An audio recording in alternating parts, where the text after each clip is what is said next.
자, 반갑습니다. 배동찬 교수의 맛있는 돈 이야기 배동찬입니다. 자, 여러분 반갑습니다.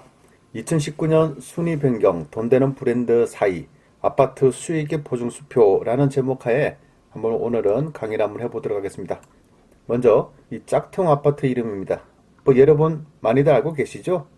푸르지오, 그리고 캐술, 그리고 레희안. 참 희한한 이름들이 많이 나오고 있죠? 레희안. 짝퉁 아파트 이름을 쓰는 단지들의 특징이 있지 않습니까?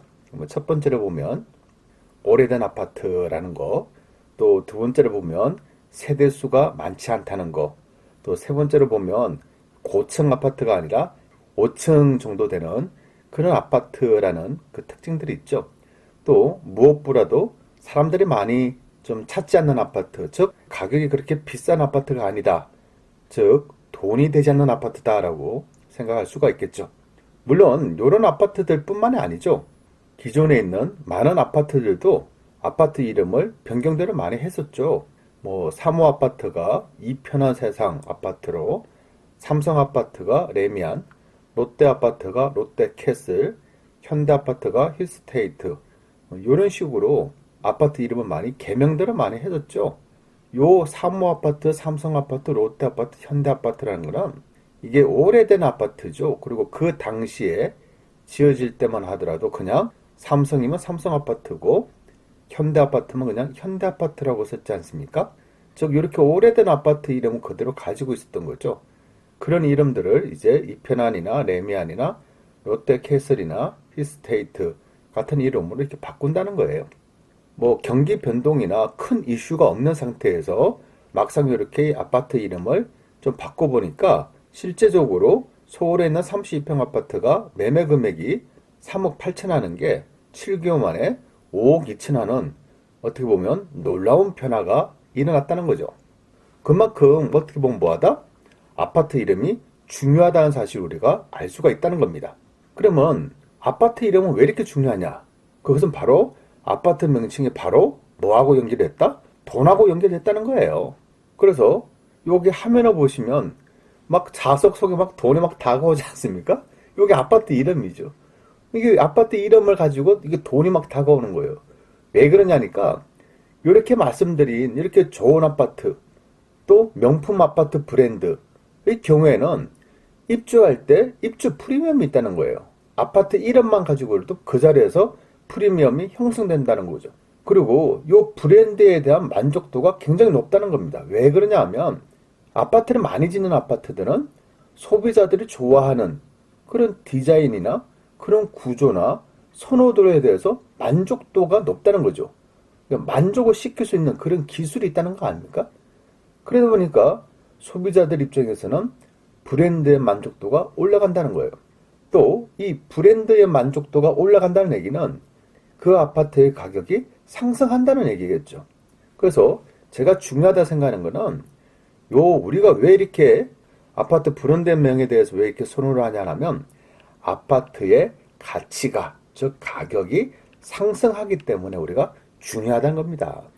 그러면 이처럼 대형 건설회사 브랜드가 왜 이렇게 가치를 상승하게 만드냐? 그는 앞서 제가 잠깐 말씀을 해드렸지만은 가장 핵심적인 거는 이 대형 건설회사는요, 돈 되는 지역에서만 아파트를 짓는다는 얘기예요.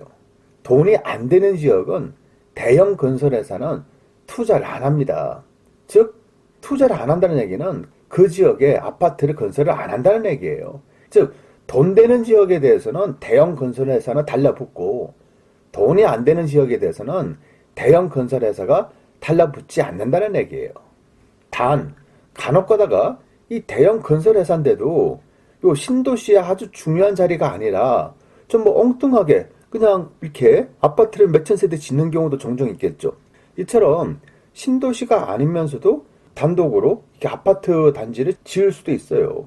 따라서 무조건 대형 건설 회사의 브랜드라 해가지고 무조건 오른다는 얘기는 또 잘못된 거죠. 그래서 여러분들이 눈여겨보셔야 될 거는 대형 건설 회사이면서 신도시 지역에 다른 대형 건설 회사와 같이 들어가는 지역, 그런 지역에 대해서는 브랜드 가치로서 분명히 아파트 가격이 상승할 가능성이 아주 높다는 거고, 대형 건설 회사이면서 단독으로 딱 짓는 경우, 그런 경우는 위험성이 있다는 거죠. 이런 대형 건설 회사에서도 미분양이 될 수도 있다는 얘기예요. 그러면 이런 대형 건설 회사도 이렇게 미분양이 날 수도 있고 또 수익이 창출 안 될 수도 있는데, 나머지 건설 회사, 뭐 중형 건설 회사, 지방에 있는 건설 회사, 이런 경우는 어떻게 보면 더 위험하다고 봐야 되지 않을까요? 그래서 여러분들이 더더욱 더 조심하라는 의미가 되겠죠. 2017년부터 2019년까지 건설회사 시공능력 순위가 나왔는데요. 여기 보면 2017년부터 1위부터 10위까지가 나와 있죠. 또 가운데 보시면 2018년 1위부터 10위까지가 나와 있고요. 올해 현재까지입니다. 2019년 1위부터 10위까지가 나와 있어요. 그러면 2017년, 2018년, 2019년 여기 제가 1위부터 4위까지 이 파란색으로 네모난 박스가 구성되어 있지 않습니까? 요거 보시면 2017년 보시면 삼성, 현대, 대우, 대림. 2018년을 보시면 삼성, 현대, 대림, 대우. 2019년을 보시면 삼성, 현대, 대림, 대우. 즉 1, 2, 3, 4등은 뭐 3, 4등은 왔다 갔다 하지만은 나머지 1등, 2등은 이거 불변이라는 겁니다. 그렇지 않나요? 그리고 2019년도로 놓고 보면 요 밑에 한번 보세요. 9위 건설회사가 호방건설이라는 거예요. 그리고 10위가 태영건설이라는 얘기입니다. 여러분, 이 호방건설하고 태영건설, 여러분 입장에서 본다면, 또 저희 입장에서 본다면 우리가 뭐 알아주는, 뭐 10위 안에 드는 그런 건설회사라고 보기는 어렵지 않습니까? 그런데 2019년 현재까지는 이런 식으로 순위가 형성돼 있다는 얘기예요. 그래서 제가 보는 점에서는 이러한 순위가 모든 것을 다 말해준다, 이렇게는 볼 수 없을 것 같아요. 그래서 이런 순위보다 더 중요한 거 있죠. 그것은 바로 국내 건설공사의 수주액을 보시면 되죠. 그래서 2018년 8월 1일부터 2019년 7월 말까지 국내 건설회사들의 공사 수주 금액을 이렇게 체크가 되어 있는 상태입니다. 출처는 건설워커인데요. 이렇게 보시면 이제 작년 8월부터 2019년 7월 달까지의 수주 금액입니다. 앞으로 수주된 금액, 요거 보시면 이제 순위가 이렇게 나온다라고 볼 수가 있겠죠. 그리고 여기 보면 이제 토건 10평액, 요게 중요하죠. 총 금액이 삼성물산 같은 경우는 17조 3,719억이고요. 현대건설, 힐스테이트 같은 경우는 13조 675억, 대림건설은 9조 3,720억, 대우건설은 9조 1,601억이고 GS건설은 7조 9,259억입니다. 그런 의미로 본다면 역시 1위부터 4위까지는 또 불변이 나온 겁니다. 불변. 근데 여러분께서 또 눈여겨보셔야 될 거 있죠. 그것은 뭐냐라고 하면 1위를 한 삼성물산하고 요 5위를 한 GS건설하고 금액 차이가 거의 뭐 10조가 난다는 거예요. 그만큼 삼성물산이 엄청나게 많이 짓는다라고 볼 수가 있겠죠. 그리고 1위부터 4위까지는 뭐 거의 뭐 불변이다시피 한 것 같아요. 그런데 5위부터 10위까지는 이거 뭐 수시로 왔다 갔다 해요. 수시로 좀 변동이 되죠. 다만 이제 GS건설이 그나마 2017년, 2018년, 2019년을 놓고 보면 5등 아니면 6등에서 왔다 갔다 한다라고 볼 수가 있겠죠. 하지만 제가 보는 점에서는 최소한 한 9조 이상 돼야지 그나마 빅4라고 이렇게 말씀드릴 수 있지 않을까라는 생각이 듭니다.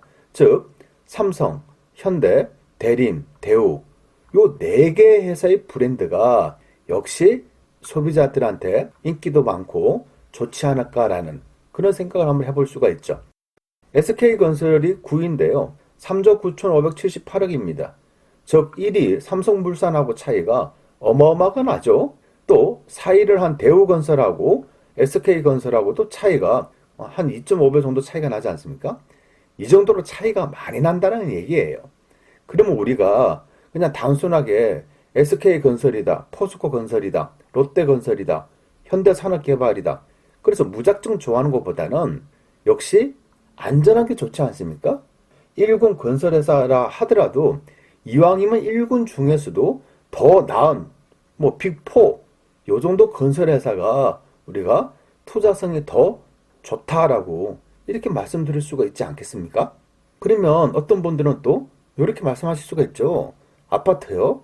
그냥 그거 사람 살기만 좋으면 되지 않을까요? 이렇게 말씀하시는 분도 계시겠죠. 맞습니다.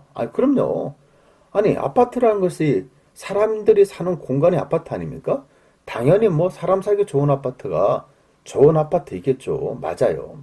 하지만 이왕이면 여러분이 거주의 목적이라 하더라도 거주도 만족스러운데 시간이 지나니까 아파트 가격까지 올라가 주더라. 그러면 그것보다 더 좋은 건 없지 않습니까? 이게 바로 거주의 목적으로 들어갔지만은 또 뭐가 됐다? 투자의 목적까지 같이 됐다고 볼 수도 있겠죠. 그래서 이제는 거주의 목적도 봐야 되지만은 이왕이면 거주 플러스 투자의 목적으로 병행할 수 있는 그런 아파트를 이제 사셔야 된다는 거죠. 또한 대형 건설 회사에 이름 있는 브랜드의 아파트를 사시는 게 좋다는 거예요. 그 왜 그러냐라고 하면 앞서도 말씀드렸죠. 이 대형 건설 회사 같은 경우에는 입지가 안 좋은 곳에 투자를 안 합니다. 또 사업성이 안 좋은 곳에는 쳐다보지도 않아요. 그리고 앞으로 아파트 가격이 떨어질 지역, 더더욱 대형 건설회사는 쳐다도 안 본다는 얘기예요. 근데 그런 대형 건설회사, 그 빅4가 아파트를 짓는다는 얘기는 그만큼 입지 분석도 끝났고 사업성도 뛰어나고 차후 아파트 가격이 상승할 수 있겠구나. 그런 지역에 대해서만 아파트를 짓기 때문에 보통 사람들 입장에서 또 부동산 초보자들 입장에서도 이런 빅4가 짓는 아파트에 따라가면 그나마 위험을 최소화할 수 있다는 얘기예요. 그래서 우리가 브랜드 좋은 아파트를 선호를 한다고 볼 수가 있겠죠. 예를 들어서 중소도시의 작은 택지개발지구 내에 있는 그런 아파트들, 이런 곳에 삼성이나 현대나 대우나 대림건설이 아파트 짓나요? 안 지으려고 할 거예요. 초대형 건설회사 입장에서는요. 최종적으로 여러분들께서 이제 아파트를 청약받으시거나 아파트를 매수하실 때 고려하실 부분이 있죠. 교통을 봐야 되고 좋은 직장 근처여야 되고 또 좋은 학군이 있어야 된다. 거기다 공원이 있으면 좋고 근린생활시설 즉 상가가 있으면 좋다라고 말씀드렸죠. 여기에다가 이제 브랜드명까지 이제 포함을 이제 해야 되겠죠.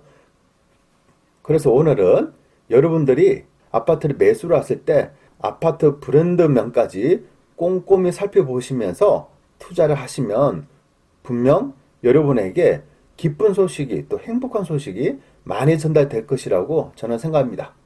이상까지 배종찬 교수의 맛있는 도원 이야기였습니다. 감사합니다.